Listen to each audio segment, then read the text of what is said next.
thinks he looks like you, and his name is called Solo. So come on in, hey, Solo. Come on in. Right.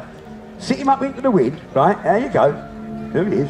Right. Now, I can call him with that PA going, and it just distracts him, because he can't understand why, though he can see me here, my sound of me comes from all around. So for a moment, watch. I kill the mic.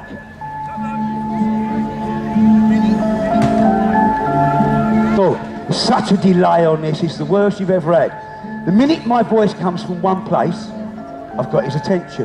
Now, if you're wondering how I keep an owl awake, I don't keep them awake. Owls can see and do come out during the day. Not all owls, but some owls come out during the day, and some owls only come out of the night. But they can all see 3 times better than us during the day. Now, the reason that some owls don't come out is because they feed predominantly on birds, and they catch the birds to eat at night while the birds are asleep. So therefore, during the day, if they're seen, they're mobbed. Now, the barn owl naturally comes out because its diet is mice, voles, and shrews. But on a dark night without stars and moon, an owl cannot see.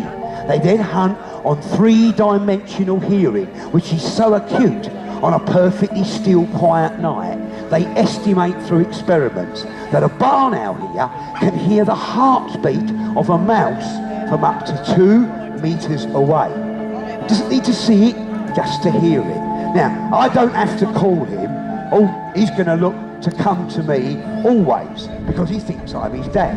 But if I do want his attention, what I do is I go, and when I click that finger and he hears that click, to him, when he hears that click, it means mouse, because he doesn't know that a mouse squeaks, because he's only ever ate dead ones. Now, there's a mouse. Now, this might be her to you, but it's not her to him. Only if you ate one of these today, and he ate your dinner, he'd be dead tomorrow. You'd just spend a long time on the toilet. Do you know the Romans' favourite dinner was baked dormouse? So, if you can see, look, he can see that mouse now.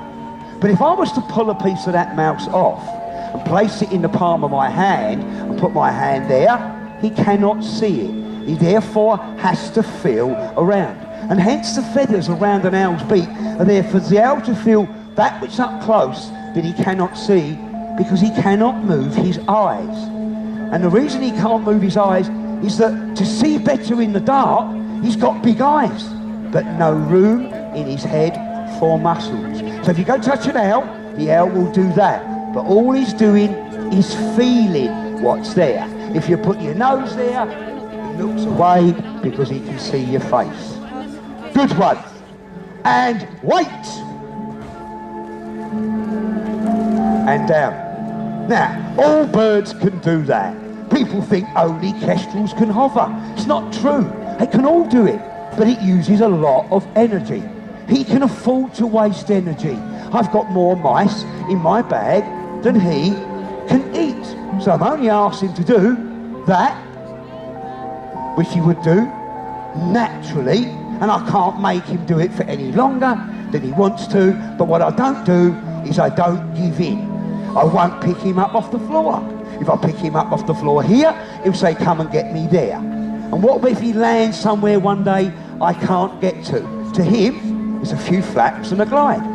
So when you see a mum up the shops and their little boy or little girl, now wait a minute, won't get off the floor because they're sulking, and you see mum pretend to leave them, to see if the little child going to walk away, cry, stay there, or what they're going to do. The child's forever evolving. He will never grow up beyond the mentality of a 2-year-old. So when I walk away from him, he starts to panic and he comes after me, and that's because I don't rush to pick him up every time he don't come.